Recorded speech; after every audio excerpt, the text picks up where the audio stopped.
How y'all doing out there in YouTube land? This is Stiletto coming at you from the Wild Wild West. Well, this is the last real video of this series, but I do plan on doing a bonus. I do plan on doing a bonus video also. And that bonus video might be 2 parts because I just looked at all the knives I'm going to put in the bonus video, and it's a lot of knives. So that one might actually be 2 parts. So this is number 14. This is video number 14. And so there might actually be a bonus video of maybe 15 and 16. But we'll see. We'll see. But anyway, I just starting this one like this instead of having all the knives out because I just want to show you how I store these. These are some of the grandpa knives. Your pops and your grandpa, your mother and your grandmother, they probably carried knives like these. Maybe even great-grandparents. Anyway, let's get started. And then they all sit in my safe. I'm all lined up in my safe. I don't set them like this. I set them on their sides. And boom, boom, boom, boom. And then I boom, boom, boom, boom, boom, boom, boom. That's the reason why lots of these don't get seen for a long time, because I hate taking all this stuff out of my safe because it's a lot of weight and I have a lot of rolls of knives. And it's sort of a pain in the butt. But for a video like this, you know, they get to come out and they get to show their face for a little bit. Oh, we got Juna joining us. That's my girl. That's my girl. You want to come and join us? Want to get in this video? Huh? Want to get up here? You got that look like you want to jump up on the table.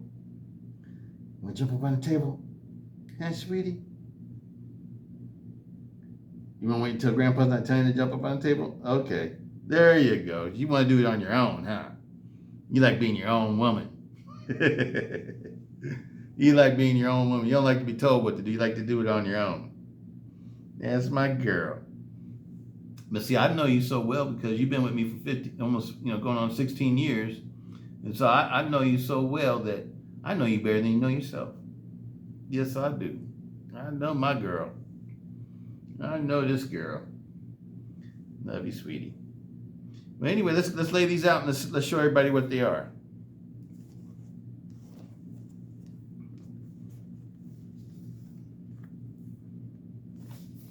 And these are my Mustang patterns. You may want to get down, kiddo. These are my Mustang pattern knives. Now you get to see how they look in the roll. That's how I store them. And the reason why I'm showing you them like this, because it pretty much goes from my oldest one to my newest Mustang pattern knife. And I know when I always had this kind of little thing going on in my own mind, my own little mind or whatever. But Cold Steel came out with a Broken Arrow, or was it the Broken Skull? The Broken Skull, and claimed it was a Steve Austin design.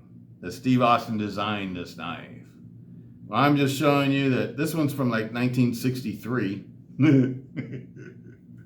And they go all the way up to the newest Cold Steel ones, which is what I forget what it's called. It's called a Range Boss. And this is the newest one that they got. But this was the first Mustang pattern knife Cold Steel made. A lot of you may not even know about this one. And what was it called? It was called the Lone Star.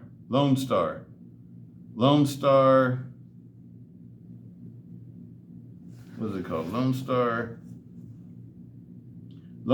Hunter. The Lone Star Hunter. That was the first Mustang pattern knife that Cold Steel made. And this one is an Oz 8, Japanese AUS 8. So that tells you how old it is.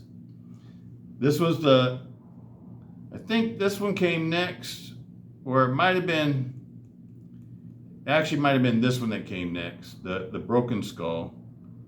I'm not sure which one came next. I'm not sure if it was this one or this one. I'm going to say it might have been the Broken Skull that came next. And then this one came out. And this one is the Range Boss 2. The Range Boss 2. And this one is the new one, the Range Boss. So maybe this one came out before this one. I'm not sure, because this was called the 2. But anyway, I'd have to research that, people. But I'm just letting you know that Cold Steel has 4 Mustang Pattern knives that they've made. And even this was definitely long before this one was. So, because this one's in CTS 6HP when they first started making these. That's when they had switched over from Japanese AUSAA to CTS 6HP. And this one, they claim that Steve Austin invented or whatever, but he didn't invent this pattern at all. The first people I know that made this pattern was Schrade. USA Schrade cutlery. All these are Schrades. This is the new one that's not even a lock blade. So we're not even gonna pull this one out because these knives have to be lock blades in order to be able to meet the qualifications for this collection I'm showing. But this is the newest one, and that Schrade's making. It's made in China, and it's not even a lock blade, you know, because these were all copper locks. Anyway, let's get this party started. I'm gonna go ahead and pull them out. You gotta get off the table now, sweetie, because I'm fixing to display these knives all out. Give me kisses. You gotta get down, kiddo. All right. Let's go ahead and pull these out.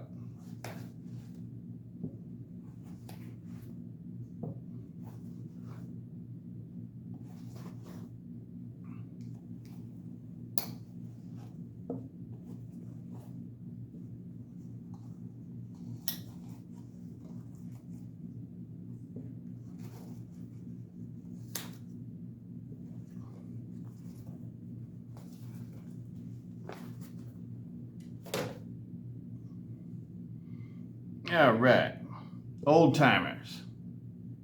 This is Uncle Henry. This is another old timer. This is an old timer. This is a newer old timer. And this is, I can't remember if this is a Uncle Henry or, I think it's just a regular custom Schrade.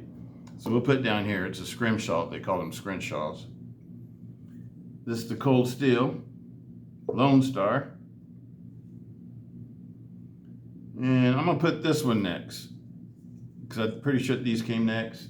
Oh, and here's the one that I do carry. This is the only one out the whole bunch that I do carry still. Put that one in there too. And now we got some Range Boss 2, so we're gonna put this one first. This one's Range Boss 1, I guess.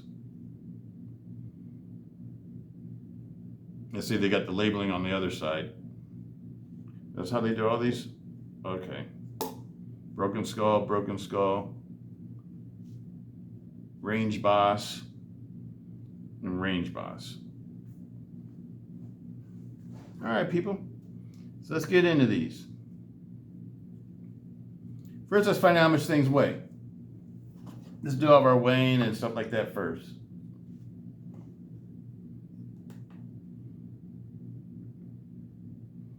First one up, old timer. This is the old timer from the 1960s. One thing that's different about it, doesn't have a hole, doesn't have like a lanyard hole in it. 6.1 ounces, 6.1 ounces. Next one up. This one's like from the 70s, I think it is. 70s or 80s, one of those two. 5.4 ounces. This is another one. This is a newer one. Before the company got sold out. 5.7 ounces. Same thing for this one. 5.6 ounces. So those all weigh about the same. What was this one again? 6.1. This was a heavy one. The original one. 5.4. 5.7. And this one's 5.7 also. Or 5.6. So they're pretty close. This one probably weighs more because it has the hole drilled out for the lanyard hole. Doesn't have a lanyard hole in it. Okay, the first Cold Steel Mustang Pattern knife. 6.1 ounces, same weight as this one. The second Cold Steel that Steve Austin created and invented. 3.1 ounces. These are actually really cool knives to carry. because they're really thin and really concealable, but they don't have good finger, none of these knives really have great finger protection. They're all meant to be folding hunters. These were like the buck knives. The buck knives, these were the Schrade folding hunters that Schrade invented. And these are all copper lock knives. I'll explain that to you in a little bit. This is a triad lock. These are all triad locks except for this one. This one's it's not a copper lock because they don't use a copper liner for the locking mechanism. I'm pretty sure that's stainless steel. But it's designed pretty much like these, only it's like a modern design that you could take apart or adjust or whatever. I actually like the way these are made, even though they're made in China. 3.1, did I already weigh that? 3.1, same weight. 3.4 for that one. For the Range Boss. Range Boss 2, 5.3. This is actually a nice knife. And I'm not big on the Chinese knives. There's some companies I like, like the Artisans and Wee and Civivi and Kaisers and stuff like that. But I'm not really big on the Chinese knives still because I don't like all the stuff that's going on with the politics. That's why. The knives are actually awesome. China is making some awesome knives. There's no doubt. Nobody can dispute that. They are making some very nice knives, for factory knives. And the Riots and stuff, I don't have any of those, but from everything I've seen about those are some pretty nice knives too for like getting into more like the high-end factory knives or, borderline custom knives. You trying to come up here again? You just want to be in this video today, huh? That's my girl. That's my girl, my video queen. Yep, I knew you were trying to hop up. See, I know you better yourself, Juno. I know you better yourself, sweetie. That's my Juju girl. Yes, she is. Yes, she is. Yes, my sweetie. That's my sweetie. I know you better yourself. My little tuxedo baby. My tuxedo baby. Yes, you are. Well, anyway, once you get down, because this doesn't need to be a super long video, we can go ahead and do this one. You gotta get down, sweetie. You gotta get down, kiddo. Love you, kiddo. That's my girl. Oh, you don't want to get down. You're trying not to jump off my leg. Let's get into blade thicknesses. Get zeroed out here. We'll start off with the old ones first.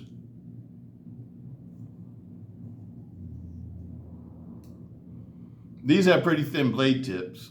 Pretty kind of delicate looking blade tips.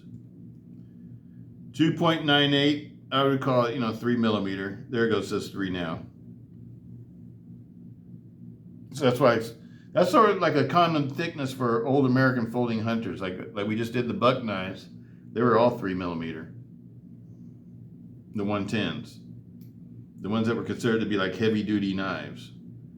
And 3 millimeter, by today's standards, for a blade thickness isn't all that thick. It's what we would consider to be on like the thinner side for blades nowadays.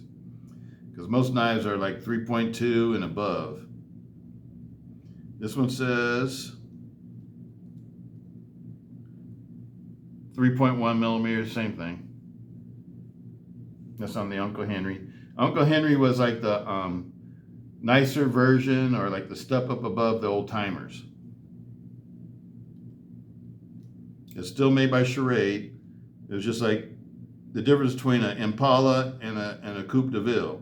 3.2 millimeters, it says on this one.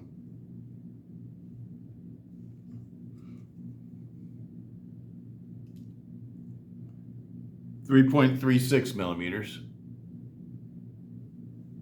They probably advertise this one as being 3.5. Usually when you see a cold steel that says like 3.3, it was probably advertised like it's 3.5. Same thing with the 4 millimeter. I mean, a 3.8 millimeter cold steel is usually advertised as like being a 4 millimeter. They're always a little bit off on their measurements. That's what I've always noticed. 3.37, it's probably advertised as 3.5. 3.36, same thing.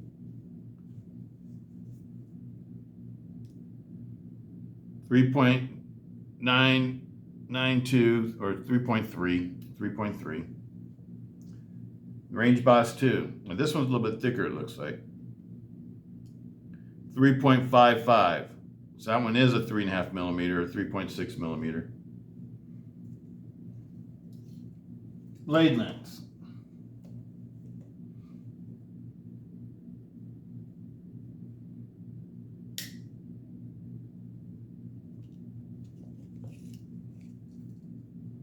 Blade length. Just a touch over 4 inches. Touch over 4 inches.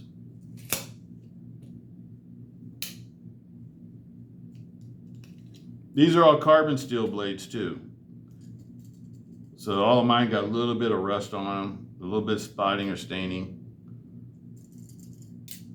They're all old.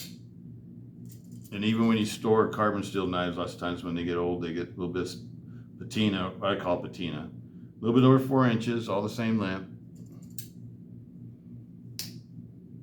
These were considered real big pocket knives back in the day. A little bit over 4 inches.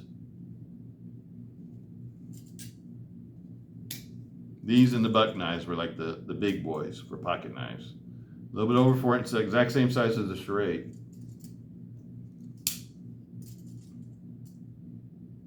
A little bit of the same size as the Schrade, a little bit over 4 inches.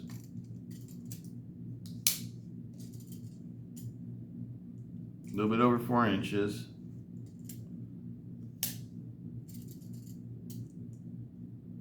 A little bit over 4 inches. So they're all like the exact same length. A real solid 4-inch blade. A little bit over 4 inches. They're all the exact same size and length. All right, let me wipe down some of these. See if it is patina or if it's my fingerprints or oil or whatever. I try to keep them oiled.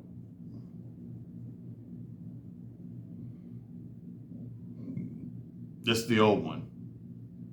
It still looks good for, you know, how old it is. And I don't know what kind of carbon steel that they used in these, but I do know that they're all carbon steel. I don't know if it was like a 1095 or whatever, because I'm not exactly sure on. This one looks really good. This one doesn't have any spotting on it. So this one's holding up good. This one's got some patina spots.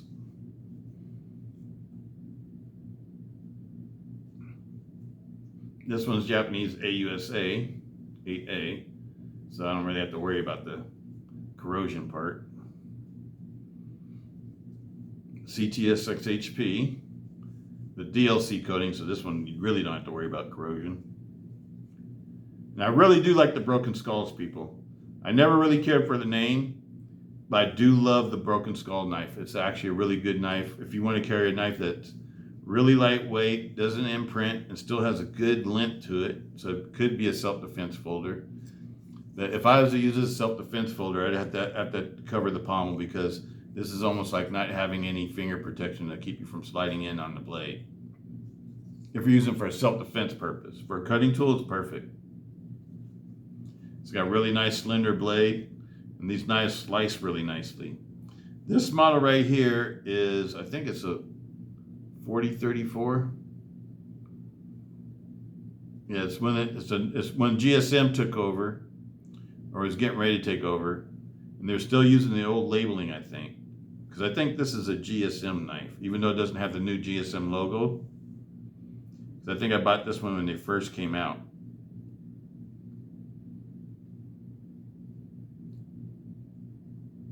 If I remember right. I'm trying to remember, or was it a cold steel knife? But whatever. I didn't really care for this one because this one just has Grivex handle scales. These have G10. And they're flexi. And so that was a sort of a turn off for me, so I never carried it.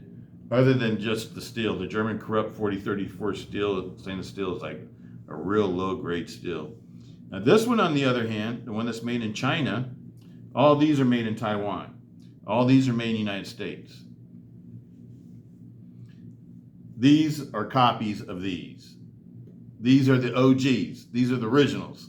The original gangsters. and these over here, the cold steel ones are replicas of, or their version of these. Let's get that straight. One thing that is cool about this one, though, it does have like a copper style lock. And to me, these are the first liner lock knives. The copper lock, to me, is the first liner lock. And I can't remember if it's Chris Reeves or somebody came along later and they put a detent in it, and that's when you get what you call a liner lock, a modern style liner lock. Just like I forget the founder of Buck Knives. He's the first one to do the lock back, and then Andrew Dimko improved on that with a triad lock. But all these, most lock types, just like mostly everything in our world or in our country, had a predecessor. And these are the predecessors to the liner locks, or their copper style lock. Originally, they didn't use stainless steel, though. They used copper. That's why they're called a copper lock. But that's like the beginning of the liner lock, if you ask me. It's like the granddaddy of the liner lock, or the papa of the liner lock. The liner lock wasn't a totally invented idea by, I think, I want to say Chris Reeves. I think he's the one that, is he the one that did the liner lock? I'm not sure. I know somebody's going to correct me on that if I'm wrong. But I'm not sure. I'm not claiming that I know everything. I just sort of remember it like that. I think I've even talked about it before, and I did research it at one time. But I'm not sure if it's Chris Reeves or somebody else. And I think the big deal over this and that is that the liner lock has a detent ball or something like that in it. Something that made it a little bit different. But these are definitely two-hand knives. You gotta open it up with two hands. You can't even wear it down or anything and make it flip out. But the cool thing about this one, though, is that it's adjustable. You can adjust the pivots and stuff like that. Because these would always get loose and stuff like that, and you can't adjust them. Just like a buck knife, after a while they get loose too, and you can't adjust it. I don't know why Buck Knives hasn't modified their new 110s. Well, maybe they have, because I'm not all the way up on everything that Buck's doing. But the 110s, like I just showed you, those would be really cool knives if they put adjustable pivots in them and enabled you to be able to take them apart and clean them by putting in, screw in pivots and hardware and stuff like that and pins and everything that you could unscrew and take it apart. I really like the ability to take apart a knife and clean it out. This one looks really nice too. This feels like a high quality knife, and these are very inexpensive. You get these, I see them on sale all the time for like 30, 40 bucks. To me, it's got an SK5 Japanese version of I think it's SK5 is like the same thing as like 1085, almost like a 1090. So so it's a pretty high grade carbon steel, and so it's not a bad steel. It's not like 4034 on this one. This is a very low grade stainless steel, and that's what sort of it rubbed me the wrong way when they made this one. Because they did an excellent job with this one. They came out with the G10, and the G10 on this doesn't flex. It's not flexy, even though it's thin. It's a very rigid knife. And they gave you a really good steel, CTS XHP. I mean, that's even a really good steel by today's standards. And but then they downgraded this one to Grivix handle scales with no liners. That's why it's so flexy, because Grivix isn't like G10. It needs liners. FRN, Grivix, was it glass reinforced nylon or nylon reinforced glass or whatever? They have several different names for it. But it's all the same stuff if you ask me. It's like Grivery and all that kind of stuff. It's all the same stuff. It's like a glass reinforced nylon or whatever you call it. But it's a lot lighter than G10, but it's not stronger than G10. And it's like an injection molded material. G10 is not injection molded. G10 has to be machined and everything else like that to get to its shape. Whereas this, you can set up a mold and you can make it from a mold. So this is like really cheap and really inexpensive to produce. And then they went to like the cheapest steel that you can get. You know what I mean? Because 4034, I don't think it's good as like a 420 HC. I think it's not even that up to that standard. So, you know, they would have been better off putting a 4116 corrupt stainless steel in here, because 4116 is better than 4034. At least then you're getting up to like 420 HC and 440C, you know, grade stainless steel with a 4116. But with this, meh. You know, it's okay on a combat blade because, you know, like on my big Warcrafts that I have that I use as my house protection knives, because I'm not using it for cutting purposes or anything like that. It's just for people purposes that break into my house. And, you know, for something like that, you know, it's like, you know, you don't need something high-end steel for that type of purpose. You just need something that's tough and that won't break. Now, there's one thing about good about low-grade stainless steels is that they're usually really tough. They're not brittle, but they also don't hold the edge. And for a knife like this, I want a knife that can hold the edge. Because if you're going to have a hunting knife has to be able to hold its edge. That's my opinion. It's an important factor for a hunting knife. You want it to be able to hold its edge while you're cleaning out a deer or whatever. You know what I mean? Whatever you're doing, you want the edge to stay sharp. You have to be constantly resharpening things. But these knives, let's get into this one.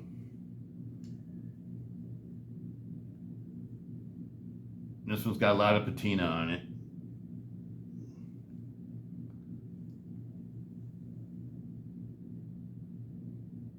That you read the labeling, you could.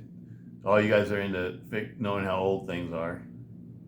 I'm pretty sure this one's from the 60s, if I remember right. It's got the Durlin handles. This isn't bone. It's like a plastic type material. It's called Durlin, and it was real commonly used on like working class knives from old timer Schrade. It's a real tough material. The bolsters are nickel silver bolsters. Has nickel silver bolsters, brass liners, and the copper lock. Now, is the copper lock really copper? I don't know. It could be brass. I'm not sure.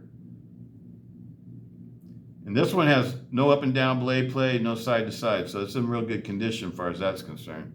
A lot of times after a while, these would develop up and down blade play. But it is starting to show its age. It's starting to really patina and stuff like that.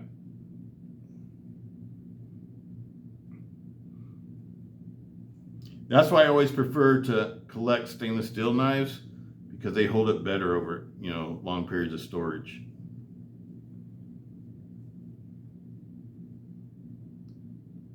Here's a one on this one. The model is a 1250T. Is that right? 1250T, USA Schrade. I think this one's supposed to be from the 70s, if I remember right. These are all knives I collected because I wanted to collect knives that like my grandpa used to carry. My grandpa used to carry these knives. These aren't his knives, but they're the ones that like he used to carry. And so that's why my dad liked buck knives. These are the ones that he used to carry. My dad had the Buck 110, and he had a Kalinga. I still have I have his original Kalinga, and he had the Buck, and he also liked the Buck. Was it 120? The General. I bought one of those to replace the one that he had that got given away to my cousins after he passed away. His first cousin was also his best friend, and my mom gave him a lot of his old hunting stuff, which is cool. You know, nothing wrong with that. But, you know, I wanted one for myself too, just to remind me of my pops. And so I bought another one brand new. And that's the Buck one. I think it's a 120. The General. They call it the General. It's like the big buck. And I do have his Kalinga. And that was like his favorite knife. And he also used to carry the Schrade sharp finger for deer hunting, for cleaning out deer. And I got one of those to replace the one like he had. Actually, I have a couple of them. Schrade, and this one is a 12. I want to say 1270, or is it 127? I don't know. I'm not exactly sure, people. I could look it up and tell you guys for sure, but I didn't do that.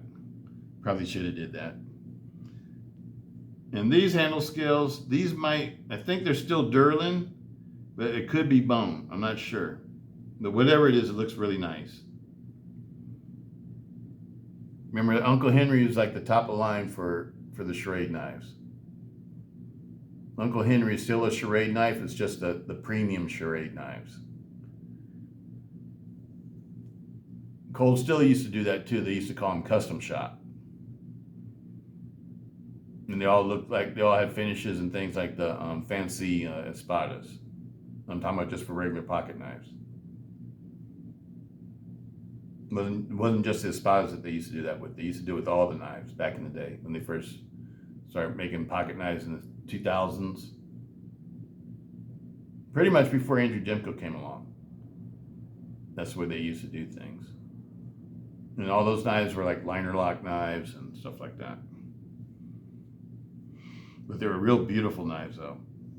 I didn't get into collecting them because I was at the point when I was against liner locks. But I sort of wish I would have collected some of them now because they were some really beautiful collectible knives, and they're worth a lot of money now too.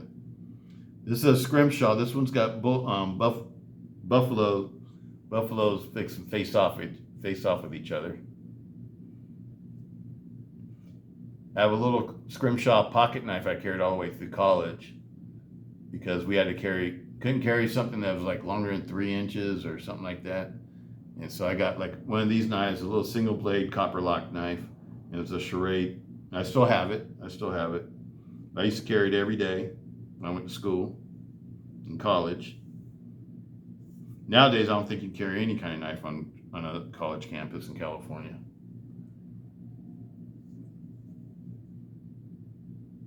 Or government buildings or schools, period.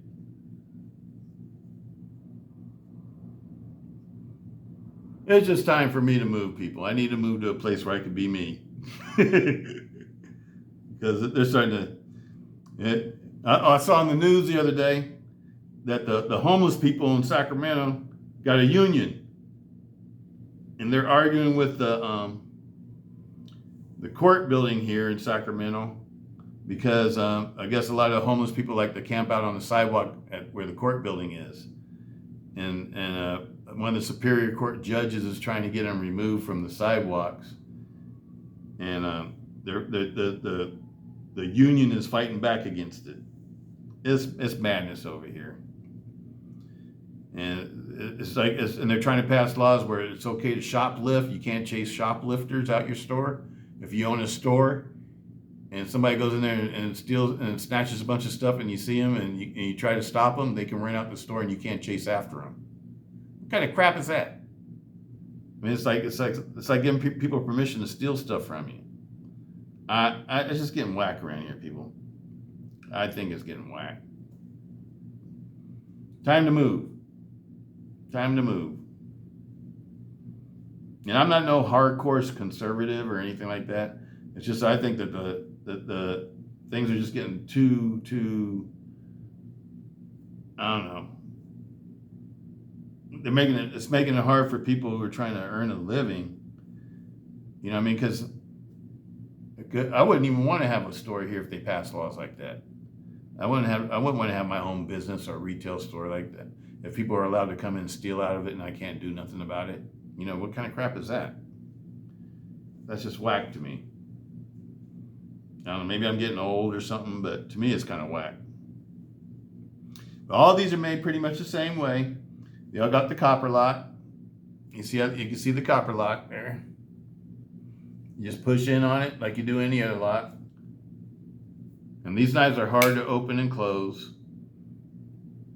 Takes a lot of muscle. See, this one's got side to side, no up and down, but it's got side to side. And in all reality, though, you can take a mallet and put this on a table and like pound on it a little bit, and it'll take some of that side to side out of it. Like a rubber mallet, something that won't damage it. I just leave it the way it is because I don't use it. It's just a collector to me now. And I've had these knives for a long time. Because when I first started getting into collecting knives, I collected these and the bucks and a lot of the buck clones, like Schrade and Case and Queen Cutlery and Remington. They're all USA made knives, but they used to copy a lot of the styles of the old knives, especially the buck knife. The buck knife is probably the most copied one. Buck knives are a lot stronger than these knives. The lock type buck knife, the lock back, compared to a copper lock, is sort of like the difference between a triad lock and a frame lock or a liner lock. It's like the same thing, only both knives are a little bit better than the originals were. Because the new liner locks are probably stronger than these. New liner locks and frame locks are probably stronger knives, lock types than these are. And same thing with the new triad locks, a lot stronger than the old lockback style knives. So, it goes both ways, Things just advanced. Just like now, fuel injection is probably better than a carburetor, even though I like my carbureted motorcycles better. I like carbureted motorcycles because they're easy to work on.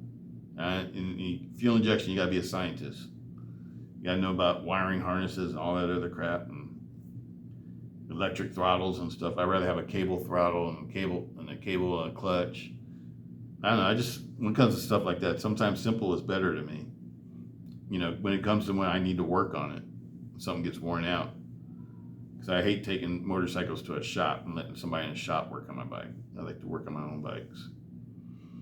But anyway, this one had like a Durlin handle, like an insert, but the handle is basically a stainless steel handle. So this is a very tough knife, very strong knife. For all of you that talk about lateral movement, prying something like that, this would be a very strong knife because everybody always talks about the G10 is not as strong as the steel is for lateral prying and stuff like that. I would never pry with a knife though, so that doesn't really even matter to me.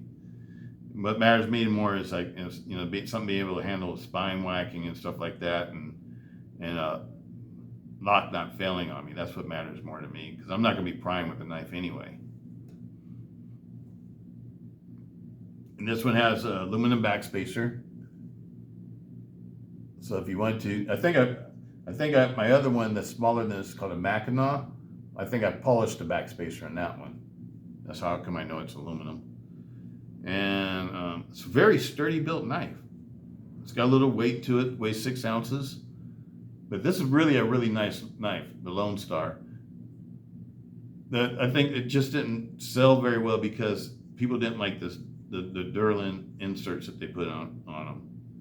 I think that if they would put a nicer, like nowadays, if they remade this knife and use maybe carbon fiber or polished G10 or micarta, I think this knife would be a successful knife.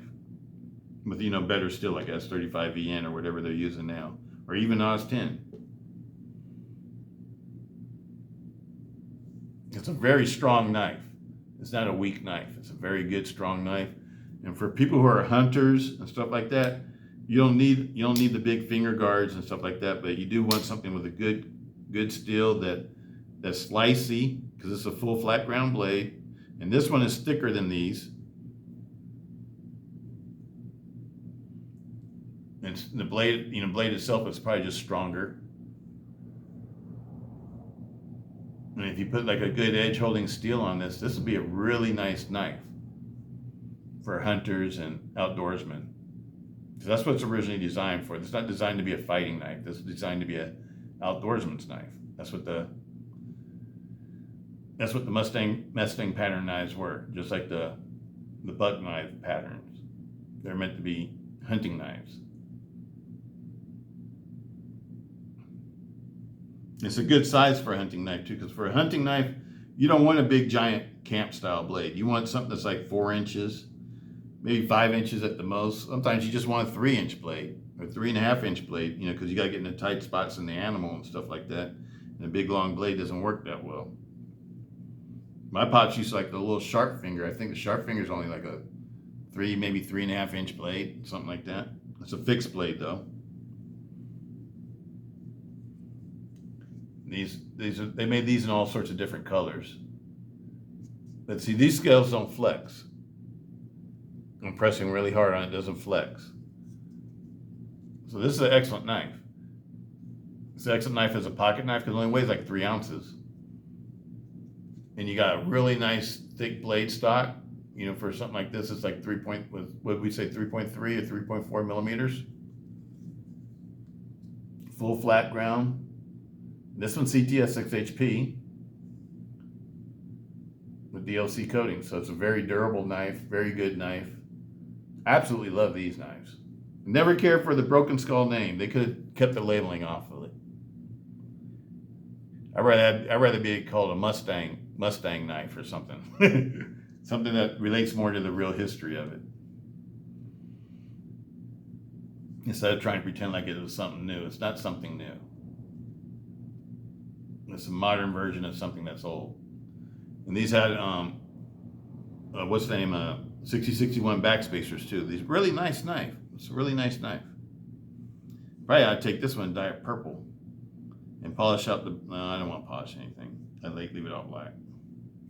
I'll leave it like it is. And this one I like the way it is because it's like the backup knife if I want to carry 2 knives with my CTS 6HP Recon 1 with the snaggletooth and the cog ring on it. This used to always be the backup knife for that if I wanted to carry that one. Like I carry the Tau War and the Holdout. That's how I used to carry this one, inside a vest or something like that. And this one had a lot of potential, but they messed it up. Is this, you know, they talk about, you know, the quality going down on some things. The quality definitely went down from the Broken Skull to this knife. You know, it's still a decent knife, and they're not expensive, they're cheap, but I'd rather have it be made like this one. Like the Broken Skull was. That's my personal opinion. I'd rather spend a little bit more money and have a proper Mustang knife. Because this one, to me, it doesn't serve its purpose properly. I don't think of this as being as like a great hunting knife or anything like that. I think it's just like a cheap version of this one. This is a good knife. I think this has a lot of potential. I think it could be a great hunting knife. And I love the way that they upgraded it with a what do you call it? The Torx bit pins and stuff like that can be taken out with the Torx screws. Adjustable pivots and everything. I think that's the way that they should be making these now. And I think Buck Knives should make their knives like this now. Even if they're just keeping the old style, at least give it adjustable screws and things where you can take things apart. Especially if it's going to be a hunting knife, it gets full of blood and stuff like that. You want to take it, because blood has salt in it, you want to take it out, take it apart and clean it all up before it rots everything.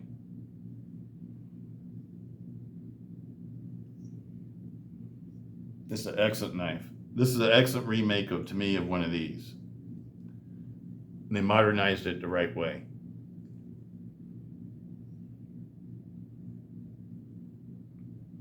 Now these bolsters here, I don't think that they're nickel silver. They might be nickel silver, I'm not sure.